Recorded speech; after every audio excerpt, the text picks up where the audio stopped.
දෙමව්පියන් නිරන්තරයෙන් කියන දෙයක් තමයි දරුවන් හරිම මුරණ්ඩු. නැත්නම් අකීකරුයි කියන කාරණාව. වයස අවුරුදු 2ත් 4ත් අතර සිටින දරුවෙකු මුරණ්ඩු වෙන්න නැත්නම් අකීකරු වෙන්න එක් හේතුවක් තමයි ඔවුන්ගේ අදහස් නිවැරදිව ප්‍රකාශ කර ගැනීමට නොහැකි වීම. මේ වයසේ පසු වන දරුවන් පරිසරය නිරීක්ෂණය කරමින් පරිසරයේ ඇති දේ උකහා ගනිමින් අත්දැකීම් ලබා ගන්නවා.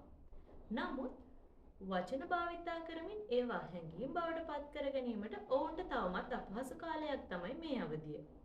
එවිට ඔවුන් ඉතා ඉක්මනින් කෝපයට පත් වෙනවා. කෝප ගැන්වීම දිගින් දිගටම සිදුවීම නිසා ඔවුන් තුළ කලබලකාරී ස්වභාවයක්, පීඩාකාරී හැඟීමක් ඇති වෙනවා.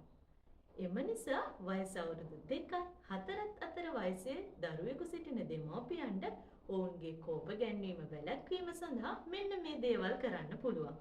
දරුවා කතා කරන්න ආරම්භ කරපු දා පටන් දරුවාට නිවැරදි වචන හඳුන්වා දෙන්න. ඉවසීමෙන් දරුවාට ඇහුම්කන් දෙන්න. ඒ වගේම කිසිදු විටකදී දරුවා සමග වේගයෙන් හෝ කලබලකාරී ස්වභාවයෙන් කතා බහ නොකරන්න.